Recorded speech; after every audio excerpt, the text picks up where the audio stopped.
500 años antes de que Cristóbal Colón zarpara de Palos de la Frontera con 3 barcos y un mapa que estaba mal, otro grupo de hombres ya había pisado tierra americana, ya había construido casas, ya había plantado semillas, ya había peleado con los habitantes que encontró y ya se había ido, dejando atrás una historia tan incómoda para ciertos relatos nacionales que durante siglos hubo personas con poder suficiente para decidir que era mejor no contarla.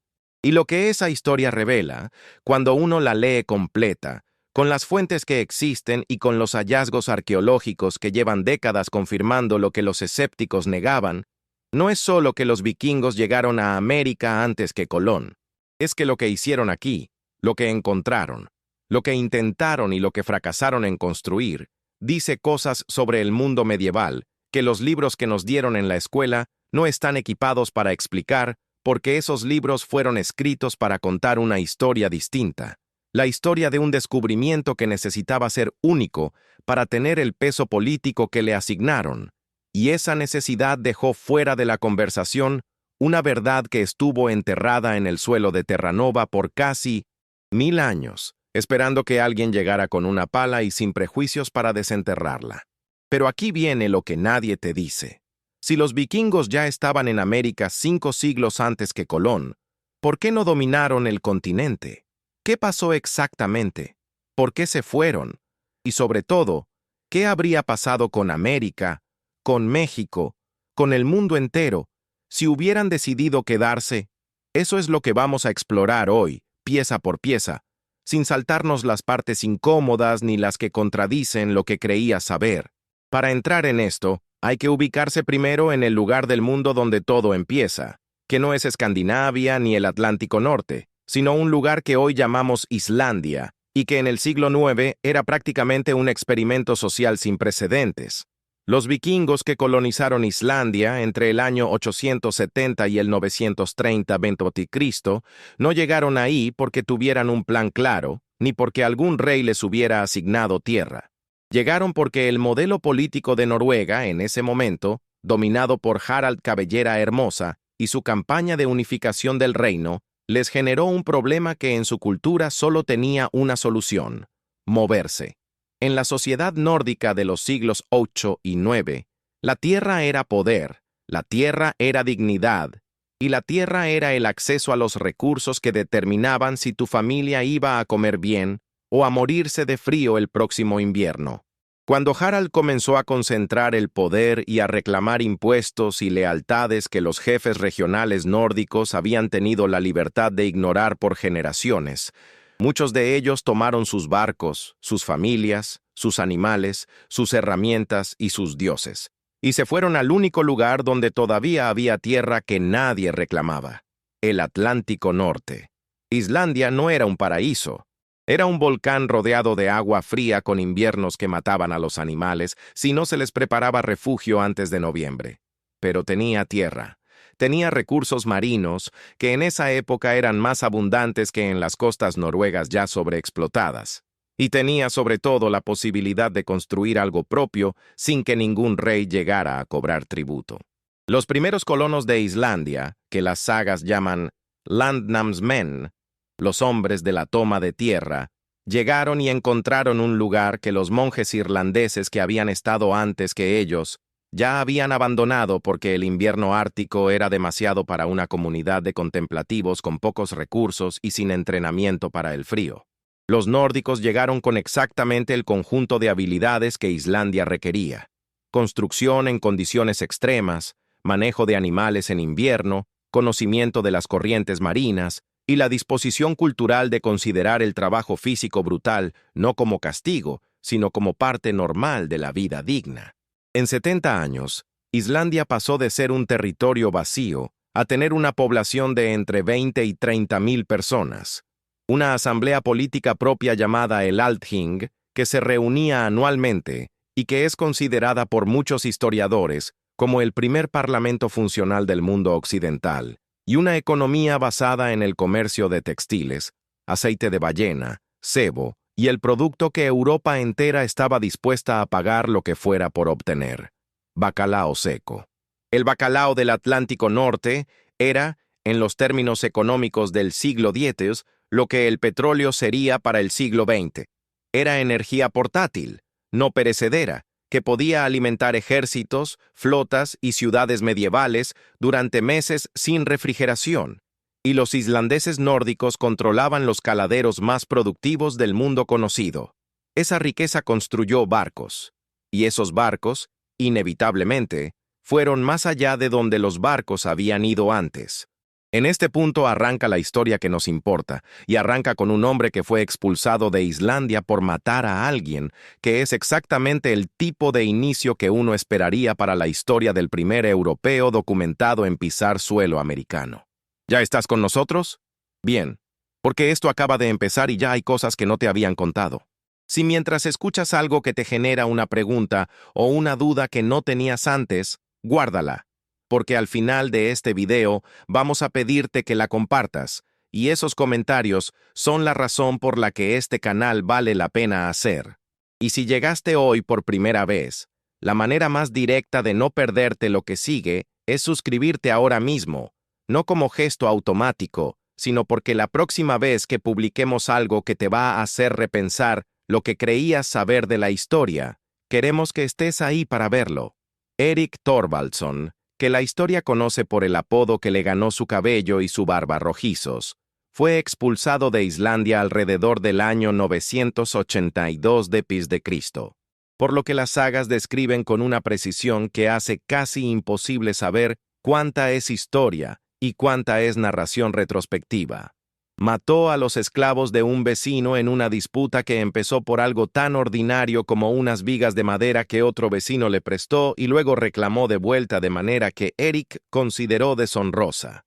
Lo que siguió fue una cadena de muertes, venganzas y contravenganzas que el sistema legal islandés del siglo X, uno de los más sofisticados de Europa para su época, procesó de la única manera que podía procesar el caso de alguien que había matado repetidamente y que contaba con suficientes aliados como para que ejecutarlo resultara más complicado que exiliarlo.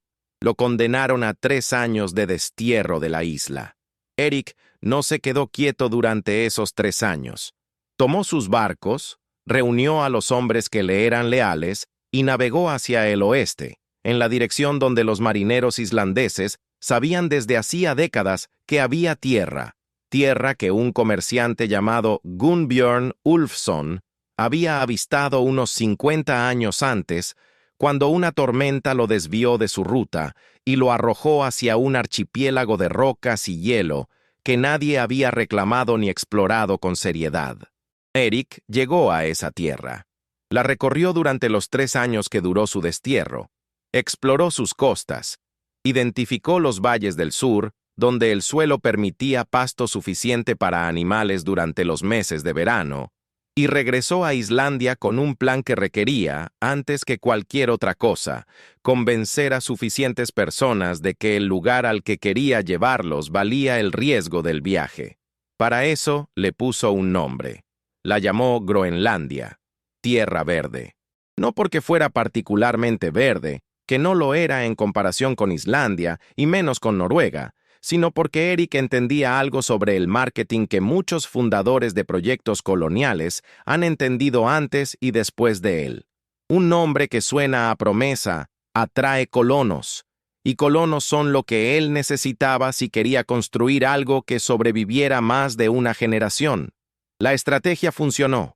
En el año 975 o 976, una flota de 25 barcos cargados de familias, animales, herramientas y todo lo que cabía en un knar vikingo zarpó de Islandia rumbo a Groenlandia. 14 de esos barcos llegaron. El resto naufragó o regresó a Islandia, que en los términos estadísticos del siglo X era un resultado que los colonos sobrevivientes probablemente consideraron aceptable. Lo que encontraron en los fiordos del sur de Groenlandia no era lo que el nombre prometía, pero sí era habitable, y eso en el contexto de una cultura que había poblado Islandia era suficiente argumento para quedarse. Fundaron 2 asentamientos que las sagas llaman el asentamiento del este y el asentamiento del oeste, que eran en realidad el sur y el centro norte de la costa occidental de Groenlandia, y que en su momento de mayor prosperidad Albergaron entre 3.000 y 5.000 personas distribuidas en unas 200 granjas individuales. La Groenlandia nórdica del siglo X era una comunidad agrícola en el límite de lo que el clima ártico permitía sostener, y entender ese límite es fundamental para entender lo que vino después. Los nórdicos groenlandeses no eran cazadores de vida simple que vivían del mar. Eran agricultores que habían llevado a Groenlandia su modelo económico completo, basado en el ganado, las ovejas y la producción de productos que podían intercambiar con Islandia y Noruega a cambio de hierro, madera y artículos de lujo que el mercado europeo medieval estaba dispuesto a comprar. El marfil de morsa groenlandés era tan valioso en la Europa del siglo X que una sola temporada de caza podía financiar el mantenimiento de una granja entera por años. Las pieles de oso polar, los halcones árticos entrenados que los reyes europeos pagaban fortunas por obtener, el aceite de ballena, la grasa de foca, todo eso salía de Groenlandia hacia Europa en los barcos que 2 veces al año, cuando el tiempo lo permitía, hacían el viaje de ida y vuelta al continente. En ese contexto económico y en esa comunidad ya establecida, es donde aparece la figura que da el siguiente paso, el paso que nos importa para esta historia. Leif Erikson, hijo de Erik el Rojo, que había crecido en Groenlandia y que alrededor del año 999 había viajado a Noruega, donde fue bautizado cristiano por el rey Olaf Tryggvason y enviado de vuelta a Groenlandia con la misión de convertir a los colonos, supo de una tierra al oeste, por un relato que las sagas cuentan de distintas maneras, pero que en todas sus versiones involucra a un comerciante llamado Bjarni Herjolfsson, que años antes había visto esa costa sin desembarcar, porque el viento no lo favoreció y porque en la mentalidad práctica del marino medieval, ver tierra desde el barco sin motivo urgente para desembarcar no era suficiente razón para modificar la ruta. Leif Erikson compró el barco de Bjarni, que había seguido la misma ruta, reclutó 35 hombres y navegó hacia el suroeste siguiendo las indicaciones que el propio Bjarni le dio sobre lo que había visto. Lo que Leif encontró en ese viaje, alrededor del año 1000 de Cristo, fue una secuencia de tierras que las sagas describen con nombres que los investigadores han debatido durante décadas. Helluland, la tierra plana de piedra, Markland, la tierra de bosques, y Vinland, la tierra de vides. Que esa secuencia corresponde a la costa este de Canadá actual, específicamente a Baffin Island, Labrador y Terranova, es hoy una certeza arqueológica, no una hipótesis romántica, y la diferencia entre esas dos categorías importa más de lo que parece. Durante casi 900 años, la historia de Vinland vivió en un espacio incómodo entre la leyenda y la historia verificable. Las sagas nórdicas, 2 textos escritos en Islandia en el siglo XIII, pero que narran eventos del año 1000 de Cristo, describían con un nivel de detalle geográfico y narrativo que parecía demasiado específico para ser pura invención y demasiado extraordinario para ser tomado completamente en serio por una historiografía occidental que ya había decidido que Colón era el descubridor. La saga de los groenlandeses y la saga de Erik el Rojo cuentan versiones ligeramente distintas de los mismos eventos con los mismos personajes, lo que los especialistas en literatura medieval nórdica interpretan no como evidencia de falsificación, sino como evidencia de 2 tradiciones orales paralelas que describían los mismos viajes desde perspectivas distintas. Ese tipo de divergencia no invalida las fuentes. Es exactamente lo que uno esperaría de relatos transmitidos oralmente durante 2 siglos antes de ser puestos por escrito, y es comparable a las discrepancias que existen entre los 4 evangelios del Nuevo Testamento, que ningún historiador serio descarta por esa razón. El problema con las sagas de Vinland no era que fueran inconsistentes entre sí. El problema era que durante décadas no existía ninguna evidencia material en el suelo americano que confirmara que algo de lo que describían había ocurrido de verdad. Y sin esa evidencia, la historia del primer asentamiento europeo en América seguía siendo exactamente lo que sus detractores decían que era: una historia bonita, quizás con algún núcleo de verdad embellecido por siglos de transmisión oral, pero no historia verificable en el sentido que la disciplina académica requiere para hacer afirmaciones sobre el pasado. Eso cambió en 1960. Un matrimonio de arqueólogos noruegos, Helge Ingstad y Anne Stein Ingstad, llegó a una pequeña comunidad pesquera en el extremo norte de Terranova, Canadá, llamada Lance Oaks Meadows.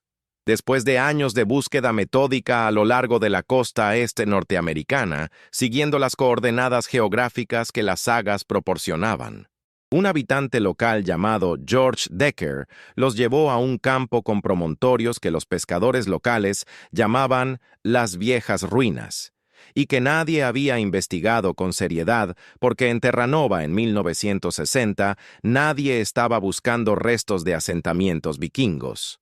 Lo que Helge y Anne Stein comenzaron a excavar en los años siguientes cambió permanentemente la conversación sobre quién llegó primero a América y sobre qué significaba ese primero en términos históricos reales. En Lance Oaks Meadows encontraron los restos de 8 estructuras de madera y turba cuyos diseños de construcción eran idénticos a los de los asentamientos nórdicos documentados en Islandia y Groenlandia del mismo período. No similares en algún sentido vago, idénticos en técnica constructiva, en forma, en escala y en materiales. Encontraron un broche de bronce de tipo nórdico, una piedra de afilar para lanzas de hierro, y lo más significativo para establecer la cronología, restos de hierro forjado en el sitio, que en el contexto del año 1000 d.C. era una habilidad que los pueblos indígenas de Terranova en ese período no poseían.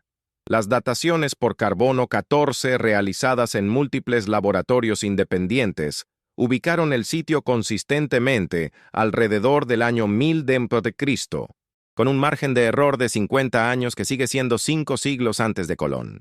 Lance Oaks Meadows fue declarado Patrimonio de la Humanidad por la UNESCO en 1978, y en 2021, un análisis dendrocronológico, basado en los anillos de crecimiento de la madera encontrada en el sitio, estableció la fecha exacta de su construcción en el año 1021 d.C. Lo que el sitio revela, cuando se lee con el contexto de las sagas, es una imagen de Vinland que es bastante diferente de la epopeya de conquista que uno podría imaginar. Lance Oaks Meadows era una base de operaciones, no una colonia permanente. Las estructuras encontradas podían albergar entre 70 y 90 personas.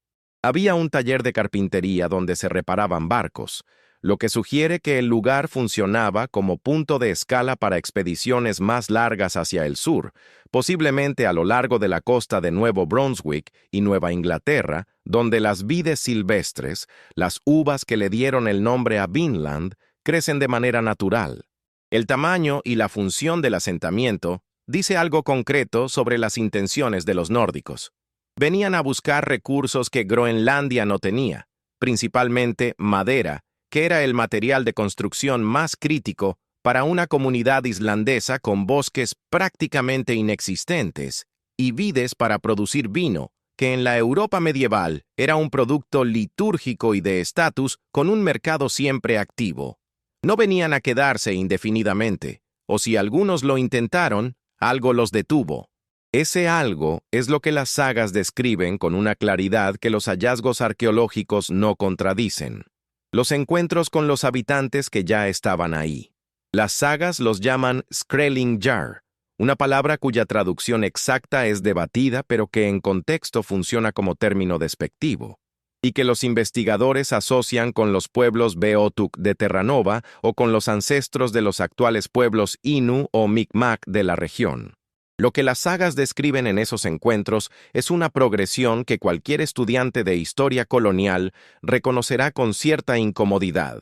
Primero contacto curioso y relativamente pacífico, luego intercambio comercial, luego malentendido, luego violencia, luego más violencia, y finalmente la conclusión nórdica de que las ventajas de quedarse en Vinland No compensaban el costo de estar permanentemente en guerra con poblaciones locales que conocían el terreno. Eran numéricamente superiores y no tenían ningún motivo para tolerar la presencia de extraños que llegaban armados y con actitud de propietarios. Después del viaje de Leif Erikson, la historia de Vinland tiene al menos 3 intentos documentados de establecer presencia permanente, y los 3 dicen algo diferente pero complementario sobre por qué el proyecto vikingo en América no prosperó como colonización sostenida. El primero fue el de Thorvald Eriksson, hermano de Leif, que viajó a Vinland alrededor del año 1004 y que, según las sagas, fue el primer europeo en morir en suelo americano, alcanzado por una flecha durante un enfrentamiento con los Skrælingjar, que él mismo inició al matar a 8 indígenas que encontró durmiendo bajo sus canoas. La causalidad en ese relato no es accidental. Thorvald los atacó primero. Las sagas lo registran sin aparente necesidad de justificar o condenar la acción, que en la moral nórdica del siglo X de un hombre que encontraba extraños en territorio que consideraba suyo, era simplemente lo que un hombre hacía. La respuesta que esa acción generó fue también simplemente lo que los pueblos locales hacían ante quien los atacaba. Lo mataron. El segundo intento fue el de Thorfinn Karlsefni, un comerciante islandés próspero que llegó a Groenlandia alrededor del año 1009 y que se casó con una mujer llamada Gudrid Thorbjarnardóttir, una de las figuras más extraordinarias de las sagas nórdicas y una de las más subestimadas de la historia medieval en general. Gudrid había sobrevivido ya 2 naufragios, una epidemia que mató a la mitad de la comunidad donde vivía en Groenlandia y la muerte de su primer marido. Cuando Thorfinn organizó la expedición a Vinland, Gudrid fue con él, embarazada, y en Vinland dio a luz a un hijo llamado Snorri Thorfinnsson, que es el primer europeo documentado nacido en el continente americano, 5 siglos antes de que naciera el primer hijo de colonizador español en el Caribe. Eso solo, la existencia documentada de Snorri Thorfinnsson, debería ser suficiente para que su nombre apareciera en los libros de historia que usamos en las escuelas. Y no aparece. Y esa ausencia no es un descuido. Thorfinn y Gudrid llegaron a Vinland con una expedición que las sagas describen como la más ambiciosa de todas. Entre 60 y 160 personas, según las distintas versiones, con animales domésticos, con intención explícita de establecerse de manera permanente.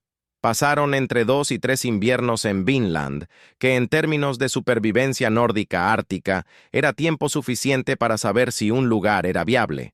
Durante ese tiempo, los contactos con los Skrælingjar siguieron la misma progresión que en los encuentros anteriores: curiosidad inicial, comercio, tensión, violencia.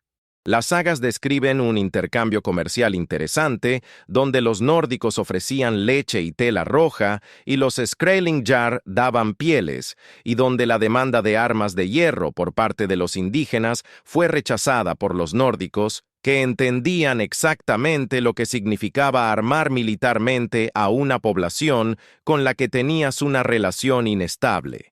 El rechazo de ese intercambio fue uno de los detonadores de la ruptura final. Lo que Thorfinn concluyó después de esos años en Vinland es formulado en las sagas con una claridad que resulta notable para documentos medievales: que la tierra era buena, que los recursos eran abundantes, que el lugar valía lo que costaba llegar, pero que vivir en perpetuo estado de conflicto con una población local que era más numerosa y más adaptada al territorio hacía imposible el tipo de vida que una familia con hijos necesitaba para prosperar. Regresaron a Groenlandia, después a Islandia. Después Gudrid, que sobrevivió a Thorfinn y a varios de sus hijos, hizo algo que ningún otro personaje de las sagas hizo: peregrinó a Roma. Caminó desde Islandia hasta Roma. Fue recibida en audiencia por el Papa y regresó a Islandia, donde vivió sus últimos años como ermitaña. La trayectoria vital de Gudrid Thorbjarnardóttir, de los fiordos islandeses a Vinland, a Roma y de vuelta, no tiene paralelo en ninguna otra figura femenina de la historia medieval nórdica, y su historia también está fuera de los libros que nos dieron en la escuela. El tercer intento es el de Freydis Eriksdottir, hija ilegítima de Eric el Rojo y por lo tanto hermanastra de Leif, que organizó una expedición a Vinland alrededor del año 1013 con dos hermanos islandeses llamados Helgi y Finnbogi. Lo que las sagas describen de esa expedición es uno de los episodios más oscuros de toda la literatura nórdica y uno de los que los académicos debaten con más intensidad por las preguntas que plantea sobre la confiabilidad de los relatos y sobre los sesgos de los autores que los pusieron por escrito 2 siglos después. Según la saga de los groenlandeses, Freydis manipuló a su marido para que matara a los hombres de Helgi y Finnbogi, y cuando los hombres de su marido se negaron a matar a las mujeres del grupo, Freydis tomó un hacha y las mató ella misma. Regresó a Groenlandia, amenazó a todos los sobrevivientes de la expedición con la muerte si hablaban de lo que había ocurrido, y la historia salió a la luz años después porque, como dice la saga con una sequedad que parece deliberada, no se puede mantener callado un secreto que conocen tantas personas. Lo que el episodio de Freydis dice sobre Vinland no es tanto sobre su personaje, que puede ser histórico o puede ser una construcción literaria que los autores del siglo XIII usaron para ilustrar las consecuencias de la codicia y la deshonra, sino sobre el estado de los intentos de colonización nórdica en América en ese punto de la historia.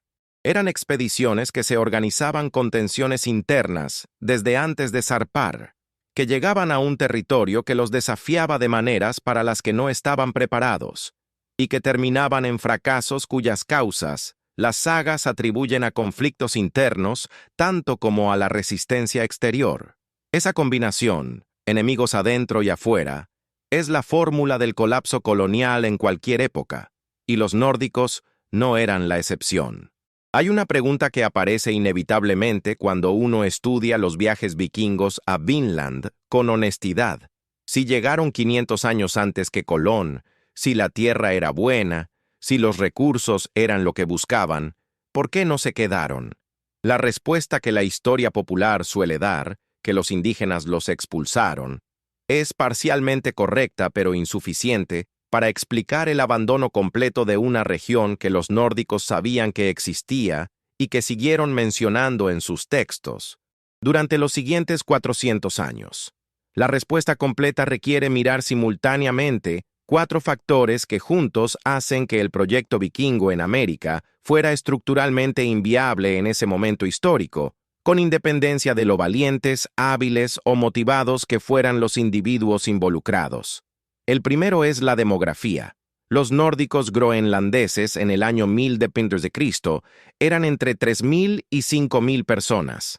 Los pueblos indígenas del noreste americano en el mismo período son más difíciles de estimar con precisión, pero los arqueólogos que trabajan con las densidades de asentamiento y los recursos disponibles hablan de decenas de miles de personas en las regiones que los nórdicos alcanzaron. La diferencia numérica era aplastante, y los nórdicos lo sabían. Las sagas son explícitas al respecto. Los Skrælingjar eran más, llegaban en números que los exploradores nórdicos no podían igualar, y en un enfrentamiento abierto, la aritmética no favorecía a los visitantes. La ventaja tecnológica que los nórdicos tenían, principalmente el metal y las armas de hierro, era real, pero no suficiente para compensar una diferencia de escala tan pronunciada en un territorio donde los locales conocían cada sendero, cada fuente de agua, cada lugar donde esconderse o desde donde atacar. El segundo factor es la cadena de suministro. Los asentamientos nórdicos en Vinland dependían de los asentamientos en Groenlandia, que a su vez dependían del comercio con Islandia y Noruega. Un viaje de ida y vuelta entre Groenlandia y Vinland tardaba semanas y dependía de condiciones climáticas que el Atlántico Norte no garantizaba. Si un asentamiento en Vinland necesitaba refuerzos, herramientas o simplemente más personas para sobrevivir un invierno difícil, la respuesta podía tardar meses o no llegar nunca si el barco de suministro naufragaba. Colón, 500 años después, tenía detrás de sí el aparato logístico de la monarquía española, que podía enviar flotas enteras con soldados, colonos y provisiones en cantidad suficiente para sostener un proyecto colonial por décadas, aunque las primeras generaciones sufrieran. Los nórdicos no tenían nada parecido. El tercero es la ausencia de respaldo político centralizado. Los viajes a Vinland fueron iniciativas privadas, financiadas y organizadas por individuos y familias con recursos propios. No había un rey nórdico dispuesto a invertir el capital político y económico necesario para hacer de Vinland un proyecto de Estado.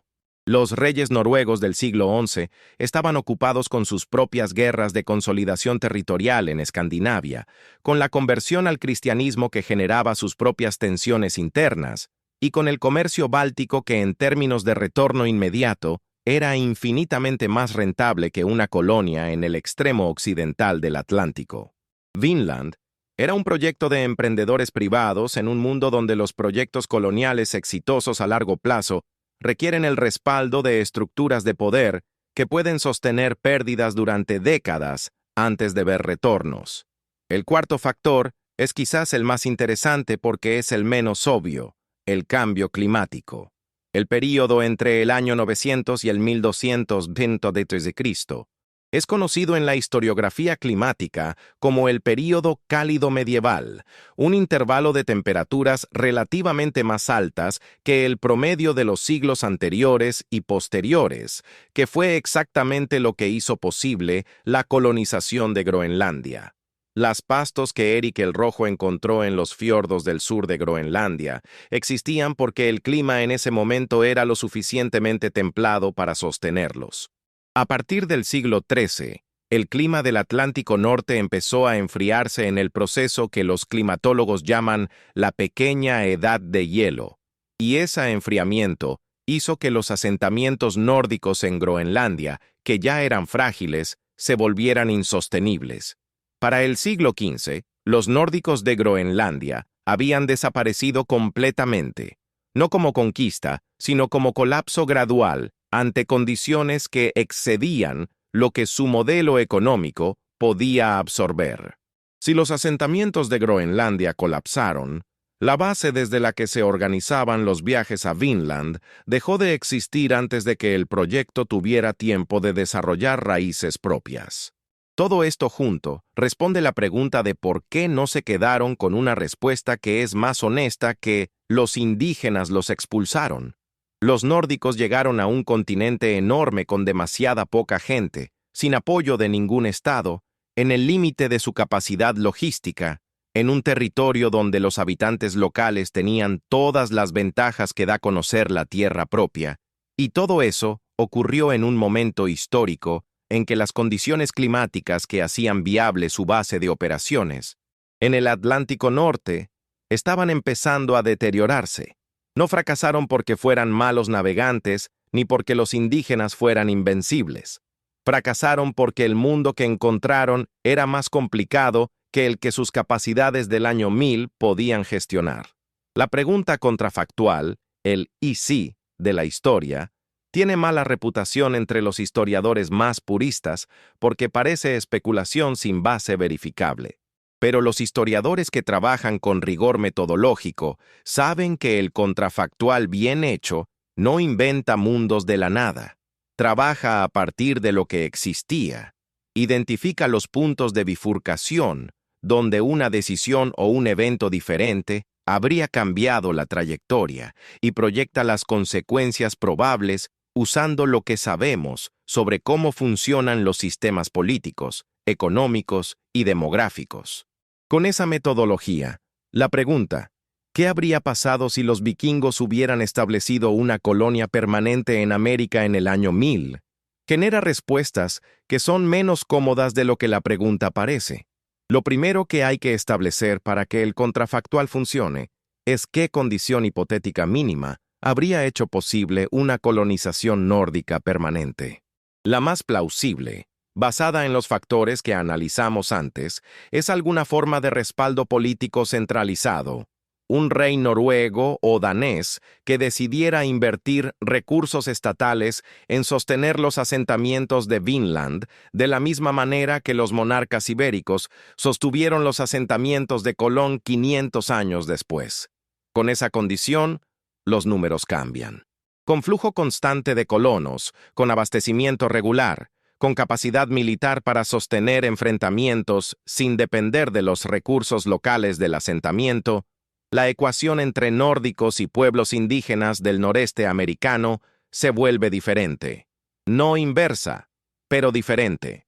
Lo que habría encontrado una colonia nórdica expandiéndose por el noreste americano en el siglo XI es un continente en el que, hay que subrayarlo, no existían las enfermedades europeas que en el siglo XVI mataron entre el 70 y el 90% de las poblaciones indígenas de América.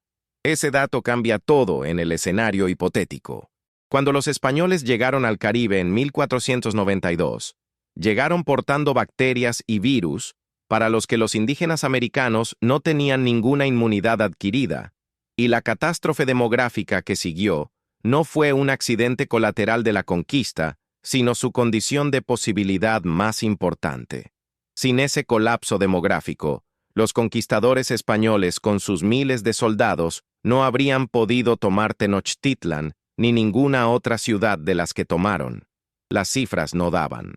Los nórdicos del año 1000 también habrían portado sus propias enfermedades, y también habrían generado mortandad entre los indígenas que contactaran, pero la escala habría sido diferente porque el aislamiento inmunológico de América en el año 1000 era menor que en 1492. Habría habido más tiempo para que algunas comunidades desarrollaran resistencias parciales, y la densidad de contacto inicial habría sido más pequeña.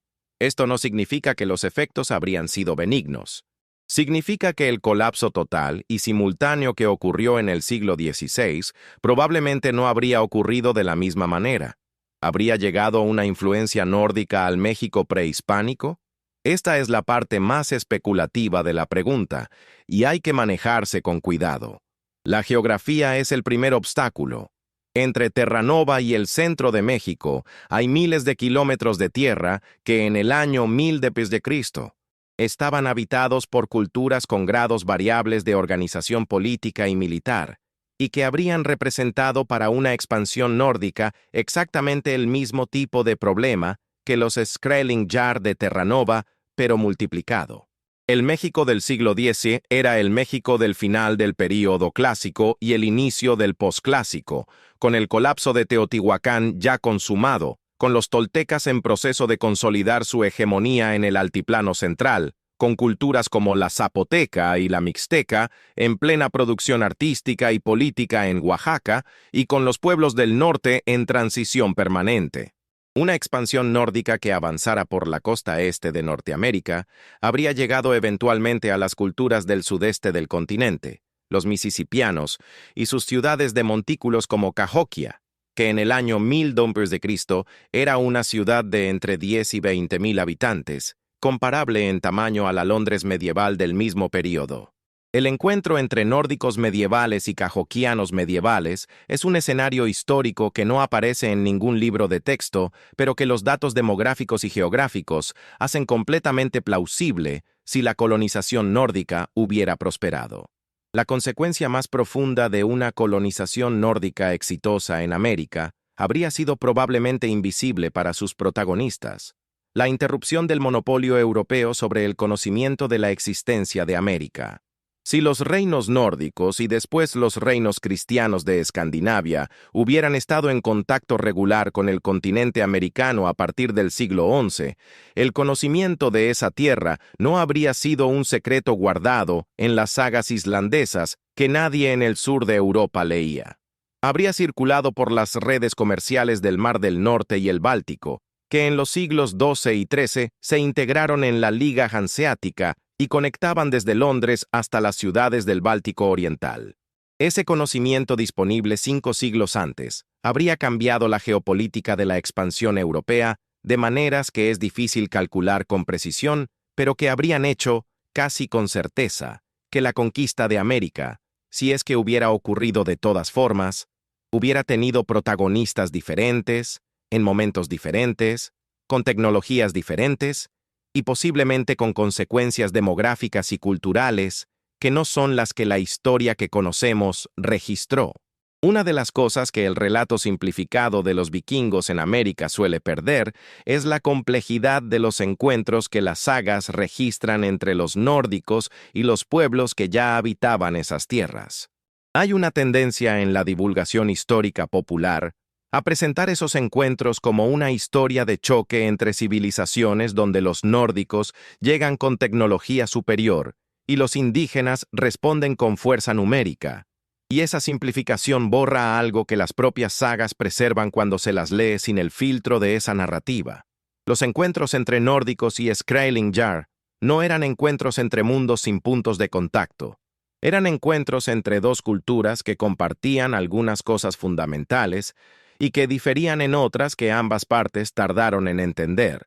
Los Skrælingjar que los nórdicos encontraron en Vinland eran pueblos que dependían del mar, que construían embarcaciones adaptadas a las aguas del Atlántico Norte, que comerciaban a larga distancia y que tenían sistemas políticos lo suficientemente sofisticados como para organizar respuestas colectivas a la presencia de extraños en su territorio.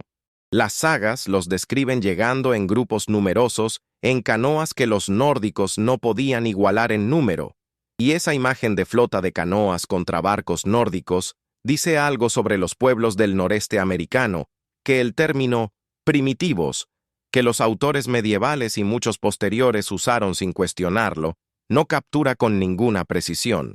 En términos de adaptación al entorno específico que habitaban, en términos de conocimiento de los recursos del Atlántico Norte y de las costas que los nórdicos apenas estaban aprendiendo a leer, los pueblos indígenas que encontraron los vikingos en Vinland eran exactamente tan sofisticados como los recién llegados, solo que en dimensiones diferentes. El intercambio comercial que las sagas describen es especialmente interesante porque revela que ninguna de las dos partes llegó al primer contacto con intención exclusivamente hostil. Los Skrælingjar, que se acercaron a los nórdicos en Vinland, llegaron con pieles para intercambiar y mostraron interés particular en los artículos de metal, que en el noreste americano prehispánico eran escasos y tenían valor alto.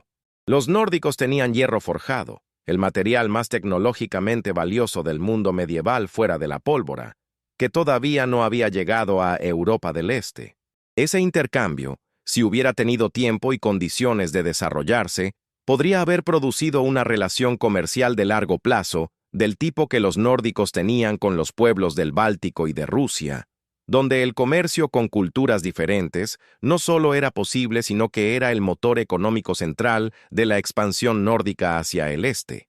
Los varegos, que es como se llamaba a los nórdicos que comerciaban por los ríos rusos en el mismo período, llegaron a fundar las ciudades que se convirtieron en los núcleos del Estado ruso medieval, no porque conquistaran militarmente el territorio, sino porque se insertaron en redes de intercambio ya existentes y encontraron el modo de ser útiles para los pueblos que ya estaban ahí. Ese modelo varego, que fue en muchos sentidos más exitoso y más duradero que el modelo de conquista directa, no se desarrolló en América simplemente porque no hubo tiempo ni suficiente escala para que se desarrollara. Los malentendidos llegaron demasiado rápido, la violencia escaló antes de que cualquier forma de confianza pudiera consolidarse, y los nórdicos no tenían suficientes razones para absorber las pérdidas del conflicto cuando la alternativa de marcharse y comerciar con Europa seguía siendo más rentable y menos costosa en vidas. La decisión de irse no fue cobardía, fue pragmatismo de personas que tenían opciones, y la existencia de esas opciones fue exactamente lo que Colón y los exploradores ibéricos del siglo XV no tenían de la misma manera. América en 1492 no era una opción más entre varias. Era la apuesta más grande del mundo moderno temprano, financiada por una monarquía que necesitaba esa apuesta para resolver problemas geopolíticos que no admitían demora. La huella que los nórdicos dejaron en América es más difícil de rastrear que la que dejaron los españoles. No porque fuera menor en intensidad durante el tiempo que duró, sino porque fue más breve y porque el tipo de presencia que establecieron no generó los documentos, las instituciones y los cambios físicos en el paisaje que la colonización hispánica produjo. Pero el conocimiento de Vinland persistió en las sagas, persistió en los mapas medievales que algunos cartógrafos europeos elaboraron con información proveniente de fuentes nórdicas, y persistió en la memoria de las comunidades islandesas y groenlandesas que sabían hasta el final de la presencia nórdica en el Atlántico Norte, que al oeste había tierra que sus antepasados habían pisado. Si alguno de los exploradores ibéricos del siglo XV tuvo acceso a esa información antes de zarpar, es una pregunta que los historiadores siguen debatiendo, y que la respuesta a esa pregunta pueda cambiar la narrativa del descubrimiento de América. Es exactamente el tipo de incomodidad que hace que ciertos debates históricos sean tan persistentes. Hay otro rastro posible que los investigadores han explorado con resultados debatidos. La posibilidad de que los contactos entre nórdicos y pueblos indígenas americanos del noreste hayan tenido un impacto cultural que fue absorbido y transformado de maneras que ya no son identificables como nórdicas. El comercio de largo alcance en el noreste americano prehispánico conectaba comunidades desde el Ártico hasta el Golfo de México a través de redes de intercambio cuya escala y complejidad los arqueólogos siguen reconstruyendo.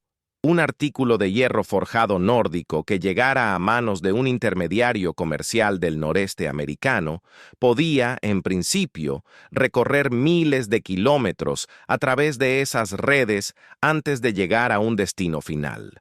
La posibilidad de que objetos o conocimientos de origen nórdico hayan circulado por esas redes y llegado más lejos de lo que Lance Ox Meadows sugiere, es técnicamente posible, aunque difícil de demostrar con la evidencia disponible. La historia de Vinland tiene un epílogo que casi nunca se cuenta, pero que es necesario para entender completamente lo que significó el viaje de Leif Erikson y sus sucesores. La historia de lo que le pasó a la propia Groenlandia.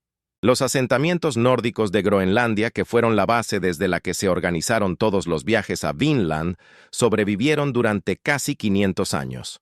No colapsa de golpe. Se va apagando gradualmente a lo largo del siglo XIV y principios del XV, en un proceso que los arqueólogos han podido reconstruir con una precisión suficiente para saber que el final no fue violento, sino lento y frío. Las últimas décadas de los nórdicos groenlandeses son una historia de comunidades que se reducen, de granjas que se abandonan, de animales que mueren de frío en inviernos, que ya no tienen el temperamento templado que los primeros colonos encontraron. Los últimos registros documentales de los nórdicos de Groenlandia son de 1408, una carta de boda que un islandés redactó en el asentamiento del Este y que fue el último documento que esa comunidad produjo antes de desaparecer del registro histórico. Lo que pasó exactamente con las últimas generaciones de nórdicos groenlandeses no se sabe con certeza. Las hipótesis van desde la muerte por hambre hasta la migración hacia las comunidades inuit que habían llegado a Groenlandia desde el norte durante el siglo XIII y que habían coexistido con los nórdicos de una manera que las fuentes sugieren que fue tensa, pero no siempre violenta. La posibilidad de que algunos nórdicos groenlandeses hayan sido asimilados por las comunidades inuit es debatida pero no descartada por los especialistas que trabajan con las evidencias genéticas y arqueológicas de ese período.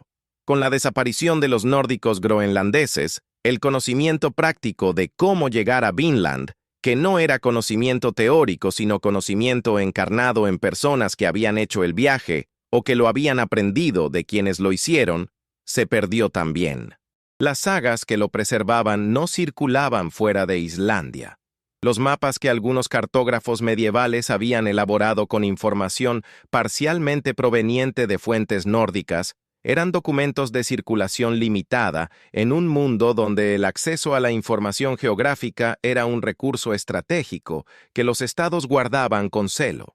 El continente americano siguió existiendo al oeste del Atlántico, poblado por decenas de millones de personas en culturas que, en muchos casos, alcanzaban niveles de organización política, artística y tecnológica que superaban o igualaban a los de la Europa medieval del mismo período, sin que ningún europeo supiera con certeza que estaba ahí hasta que Colón zarpó de Palos en 1492 y llegó a las Bahamas creyendo que había llegado a Asia.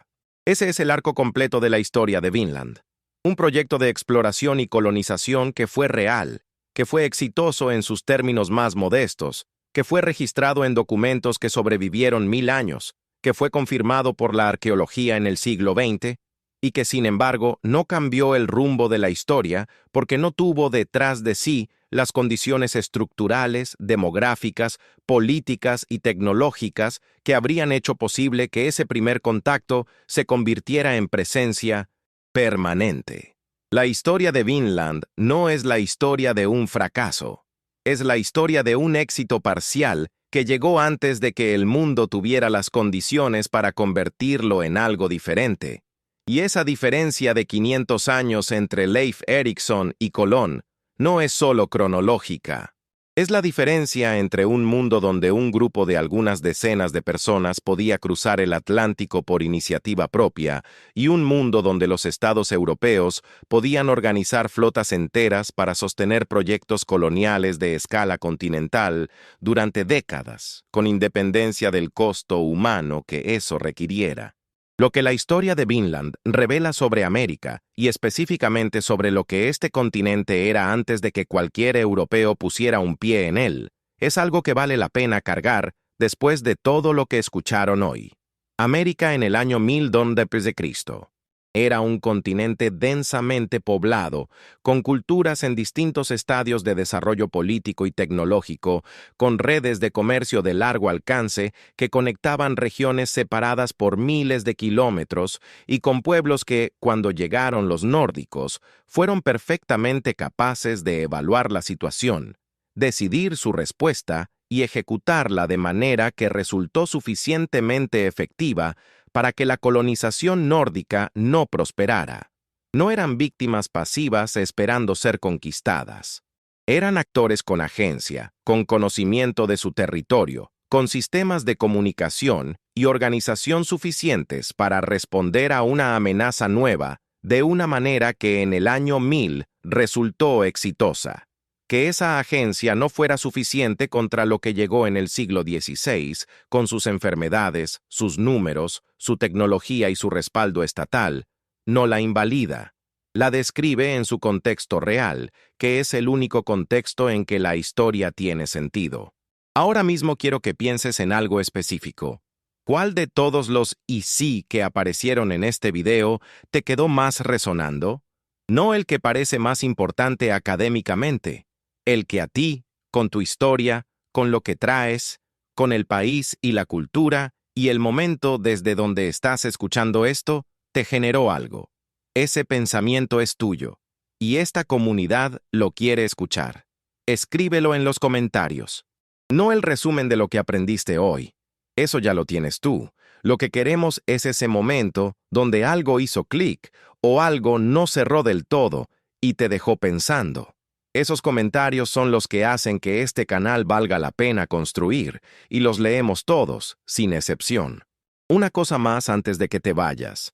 Si tienes una historia que se conecta con lo que escuchaste hoy, algo que te contaron en tu familia sobre los pueblos que habitaron este continente antes de la conquista, alguna tradición en tu comunidad que venga de mucho antes del siglo XVI, o simplemente un momento en que la historia oficial que te enseñaron no coincidió con lo que encontraste en otra parte, esa historia tiene un lugar aquí.